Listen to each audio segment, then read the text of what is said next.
समझाता है। तो रूप गोस्वामी जी ने ये शिक्षा दी है हमें। ये शिक्षा पहले किसने दी थी? नारद मुनि ने। नारद मुनि जब सुवर्णासन को ये उपदेश दे रहे थे सत्य युग में, जब उन्होंने इस विषय की चर्चा की, क्या कि साधु की संगत के द्वारा तुम्हें ये भजन क्रिया का ज्ञान मिलता है, और जब भजन क्रिया का पालन करोगे तो क्या प्राप्त होगा? अनर्थ निवृत्ति। और भजन क्रिया का पालन हमें जिंदगी भर करना है। ये नहीं कि हम सोचे कि अब हम ऐसी स्थिति में पहुंच गए हैं कि इसकी आवश्यकता नहीं। एक समय श्रील प्रभुपाद जी भगवान के स्वागत करने के पश्चात कुछ कह रहे थे, तो भक्तों ने पूछा आप क्या कह रहे थे भगवान से? प्रभुपाद ने कहा कि भगवान से प्रार्थना कर रहा था कि कभी मैं माया में नहीं गिरूं। तो जो भक्त शुद्ध भक्त है वो हमेशा यही सोचता है कि किसी वक्त भी माया का प्रभाव आ सकता है, इसलिए हमें हमेशा सावधान रहना चाहिए।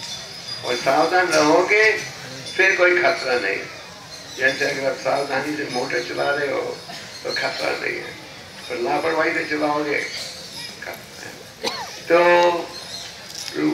नारद मुनि ने समझाया, और फिर आगे उन्होंने कहा भजन क्रिया का पालन अगर तुम करते जाओगे तो फिर क्या प्राप्त होगा? निष्ठा, फिर रुचि प्राप्त होगी, और अंत में क्या? कृष्ण प्रेम। तो नारद मुनि ने समझाया सुवर्णासन राजा को कि तुम्हारा सौभाग्य है कि तुम्हें भक्तों की संगत मिली है, अब ये भजन क्रिया का पालन करो, और अंत में भगवत प्रेम प्राप्त होगा। और नारद मुनि ने समझाया कि जीवात्मा का असली कर्तव्य यह है, जीवन स्वरूपाय कृष्ण नित्यता। हम सबका असली कर्तव्य क्या है कि हम क्या करें? भगवान की सदा सेवा में रहें। और जब जीवात्मा भगवान को भूलकर भौतिक संसार में आता है भौतिक सुख भोगने के लिए, तो क्या परिणाम होता है? क्या? केवल कष्ट ही कष्ट अनुभव होता है। तो नारद मुनि ने सुवर्णासन को ये समझाया बड़े गहराई के साथ, और सुवर्णासन बड़े प्रभावित हुए, और सुवर्णासन ने निर्णय कर लिया कि अभी उन्हें नारद मुनि की शिक्षा के आधार पर चलना है। तो फिर नारद मुनि ने आगे उन्हें ये कहा, आपका एक और सौभाग्य यह है कि आपका राज्य नवदेव धाम में है, नवदेव धाम की, और आपके इस नवदेव धाम में भगवान प्रकट होने वाले हैं। कलियुग में भगवान प्रकट होंगे किस रूप में? गौरांगा गौरांगा गौरांगा गौरांगा गौरांगा गौरांगा गौरांगा गौरांगा गौरांगा।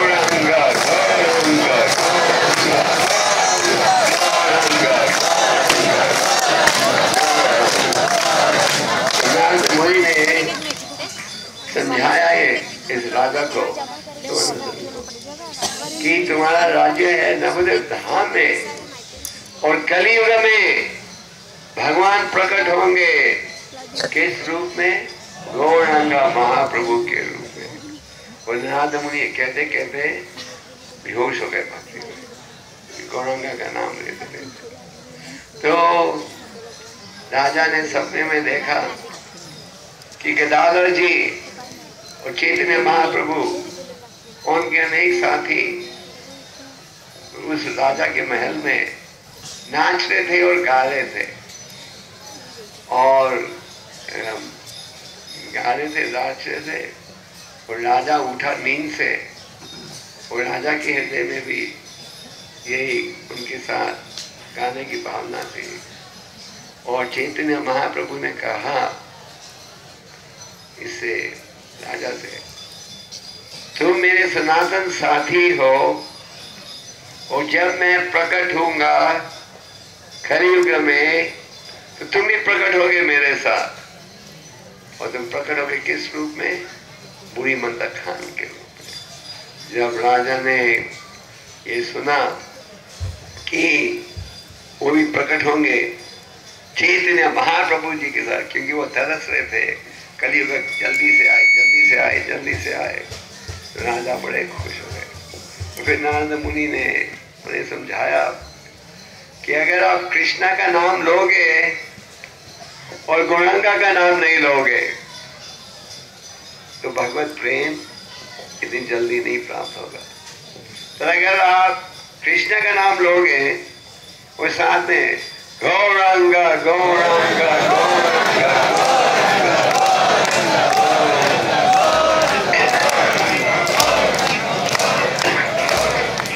तो अगर आप गौरांगा का नाम लोगे तो फिर क्या प्राप्त होगा? तेजी के साथ भगवत प्रेम प्राप्त होगा। तो यही सुवर्णसेन प्रकट हुए थे बूढ़ी मंदक खान के रूप में। बूढ़ी मंदक खान के रूप में वो बड़े धनी व्यक्ति थे और उन्होंने चैतन्य महाप्रभु जी की आर्थिक रूप से अनेक स्थानों में सेवा की। एक समय वो ड्रामा कर रहे थे तो सारे कॉस्ट्यूम खरीद के दिए। तो यही सुवर्णसेन प्रकट हुए किस रूप में? बूढ़ी मंदक खान के रूप में। तो इस कथा से हम देखते हैं क्या कि साधु संगत का क्या प्रभाव रहता है।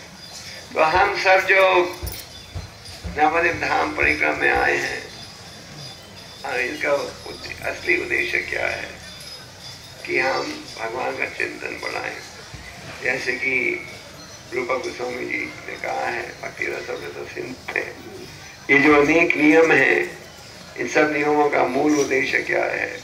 सदा कृष्ण का स्मरण करो और कृष्ण को कभी भूलो नहीं। तो प्रभुपाद जी ने फेस्टिवल शुरू किया था मायापुर वृंदावन।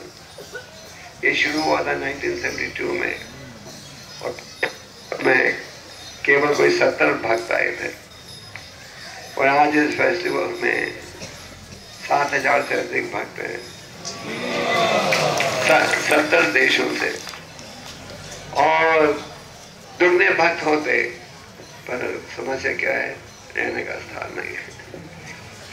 तो आप सब जो आए हो भारत के कोने कोने से, आप सबका भाव ये होना चाहिए कि हमें भगवान का चिंतन बढ़ाना है। और आप अलग स्थानों में जा रहे हो। सुबह आम घाट भी गए थे, है ना? गए थे आम घाट में भक्ति, आम घाट में किशन आप लोगों कथा तो सुनेंगी, भगवान ने बीज बोया तो एकदम पेड़ से। तो भक्ति सिद्धार्थ जी जब छोटे थे 5 साल के, तो एक समय उन्होंने एक आम खा लिया भगवान को भोग लगाए बिना। तो उनके पिता भक्ति विनोद ठाकुर ने कहा नहीं है, आम नहीं खाना चाहिए था। तो भक्ति सिद्धार्थ जी ने ये अपराध इतने गंभीरता से लिया कि जिंदगी भर उन्होंने आम नहीं खाया। जब भी कोई भक्त या शिष्य उन्हें आम की भेंट देता था, वो कहते थे मैंने बचपन में अपराध किया है, हरे कृष्ण, इसलिए मैंने आम नहीं खाना। तो हमें भी यही उपदेश देना चाहिए बच्चों, घर के सदस्य को कि खाओ तो क्या खाओ, केवल कृष्ण प्रसाद। ये ठीक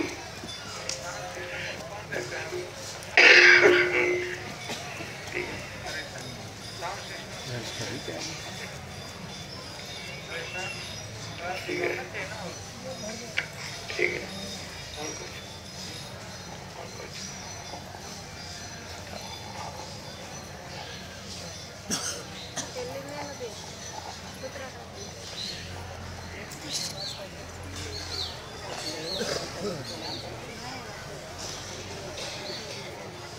अभी आप यहाँ से कहाँ जाओगे? अगले स्टेप भक्ति विनोद ठाकुर के स्वरूप। ठाकुर भक्ति विनोद के विषय में प्रभुपाद, हरे बोल, सुनाई दे रहा है? ठीक सुनाई दे रहा है? पीछे भी। तो ठाकुर भक्ति विनोद, हरे कृष्ण, ठाकुर भक्ति विनोद जी के विषय में प्रभुपाद जी ने कहा था, he is virtually the founder of the Krishna conscious movement। मतलब कि प्रभुपाद जी ने कहा कि असली संस्थापक छाया इस संस्था के कौन है? ठाकुर भक्ति विनोद। तो ठाकुर भक्ति विनोद को चैतन्य महाप्रभु जी की दिव्य शक्ति माना जाता है। और आप लोग जाओगे, वो स्थान है ठाकुर भक्ति विनोद जी का भजन का स्थान। और उस स्थान में उस समय 4 प्रसिद्ध महात्मा इकट्ठे बैठकर आध्यात्मिक चर्चा करते थे। कौन है 4 महात्मा? जगन्नाथ दास बाबा जी, ठाकुर भक्ति विनोद, गौर किशोर दास बाबा जी और भक्ति सिद्धांत ठाकुर। आप जानते हो वो बड़ा प्रसिद्ध स्थान है। तो ठाकुर भक्ति विनोद जी ने जब देखा, एक समय वो चैतन्य चरितमृता की कॉपी को खोज रहे थे और उन्हें प्राप्त नहीं हुआ, तो वो देख सके कि समाज की स्थिति कितनी बिगड़ चुकी है। तो ठाकुर भक्ति विनोद जी ने शुद्ध भक्ति या शुद्ध रूप से कृष्ण भक्ति की स्थापना की। और उनका जन्म हुआ था धनी खानदान में, पढ़े लिखे थे। उस समय अंग्रेजों का राज्य था और अंग्रेजों के राज्य के समय सबसे ऊंचा पद जो भारतीयों को दिया जाता था वो क्या था? मैजिस्ट्रेट का। उससे ऊपर, उससे ऊंचा पद भारतीयों को नहीं दिया जाता था। और ठाकुर भक्ति विनोद डिस्ट्रिक्ट मैजिस्ट्रेट थे और अंग्रेज सरकार ने उन्हें जगन्नाथ मंदिर की भी जिम्मेदारी दी थी, क्योंकि उस समय जगन्नाथ मंदिर में कई प्रकार की कमियां थी। ठाकुर भक्ति विनोद जी ने उन्हें सुधारा। तो ठाकुर भक्ति विनोद जी के विषय में तो बहुत कुछ कहने को है। उन्हें 7वां गोस्वामी माना जाता था। 6 गोस्वामी वृंदावन के हुए हैं। वो एक बड़े प्रसिद्ध व्यक्ति ने उन्हें द 7th गोस्वामी बुलाया था। वो 7वें गोस्वामी।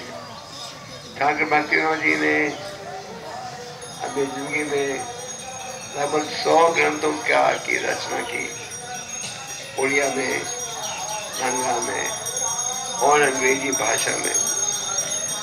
और ठाकुर भक्ति विनोद जी की भविष्यवाणी थी कि एक दिन एक बड़ा प्रसिद्ध सेनापति आएगा पृथ्वी पर और वो सेनापति क्या करेगा? सारे विश्व में हरि नाम को पहुंचाएगा। आगे उनकी भविष्यवाणी थी कि सारे विश्व में यह हरि नाम पहुंचेगा। और आगे भविष्यवाणी थी कि सारे विश्व से, और उन्होंने अनेक देशों का नाम लिया।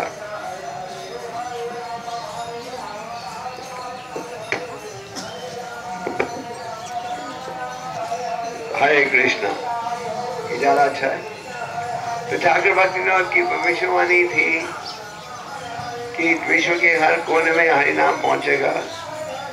और तीसरी भविष्यवाणी थी कि एक दिन अनेक विदेश के देशों से संत महात्मा आएंगे। कहाँ आएंगे? नवद्वीप धाम में, जहाँ की वो बंगला भक्तों के साथ मिलकर नाचेंगे और गाएंगे। ठाकुर भक्ति विनोद की सारी भविष्यवाणी सत्य निकल आई है। और ठाकुर भक्ति विनोद जी ने शुद्ध भक्ति की स्थापना की। एक समय एक ढोंगी प्रचारक था जगन्नाथपुरी में, जो ये दावा कर रहा था कि वो विष्णु का अवतार है। और इस बहाने लोगों की पत्नियां, बेटियां, बहनों से रिश्ता रख रहा था। ब्रिटिश सरकार को कई जगह से शिकायत पहुंची थी। तो ब्रिटिश सरकार को पता था ठाकुर भक्ति में बहुत बड़े ईमानदार आदमी और संत हैं, तो उनको ये जिम्मेदारी दी ये रोकने के लिए। तो वो आ गए, वो हाँ आ गए। कभी जाने का टाइम है।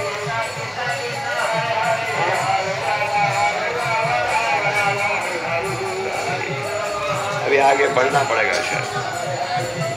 हरे कृष्ण प्रभु जी, गौड़ीय मठ की एक परिक्रमा आ ही गई है और हम आपसे प्रार्थना कर रहे थे, आप लोग यदि इस्कॉन के भक्त हैं तो इमीडिएटली उनको जगह दो, उनको प्रसादम यहाँ लेना है। आप लोग इस साइड में, हमारे लेफ्ट साइड में आ जाइए। एक अभी जब संकोच मत कीजिए, देखिए ये जो पेड़ है आप लोग उसके उस साइड में नहीं रहना चाहिए। उन लोगों को प्रसादम ग्रहण करना है, इसलिए आप लोग इधर आ जाइए। हम लोग फर्दर कहाँ हम लोगों को जाना है उसको हम आपकी सूचना देंगे। आपको यह नहीं सोचना चाहिए कि आप लास्ट आदमी उधर रहें, यह नहीं कि मैं लास्ट रहूँगा। आप कृपा करके अपने से देख लीजिए। आप थोड़ा यह शीघ्रता से, और यहाँ जो प्रसादम होगा वो हम लोगों का प्रसादम नहीं है, गौड़ीय मठ के भक्त लोग प्रसादम ग्रहण करेंगे। तो यदि आप इस्कॉन के साथ परिक्रमा कर रहे हैं तो संकोच मत कीजिए। आप पीछे से जल्दी उनको जगह मिलना चाहिए। उन लोगों को यहाँ पर बैठ कर लोग प्रसादम ग्रहण करेंगे। आइए, जो पेड़ देख रहे हैं ना, पेड़ से इधर सबको होना है, और हो सकता है कि जरूरत पड़ेगा तो मैं फिर कर सकता है इधर आ ही जाए। शायद हमारी आवाज़ सुनाई नहीं पड़ रही है, शायद कुछ भक्त नहीं समझ पा रहे हैं मैं क्या कर रहा हूँ। तो थोड़ा हेल्प कीजिए। इधर इस्कॉन के जो भक्त हैं, इस्कॉन के परिक्रमा के साथ जो कर रहे हैं, तो उनको स्थान देना चाहिए। उनकी संख्या ज़्यादा है तो उनको बैठने के लिए पर्याप्त स्थान होना चाहिए।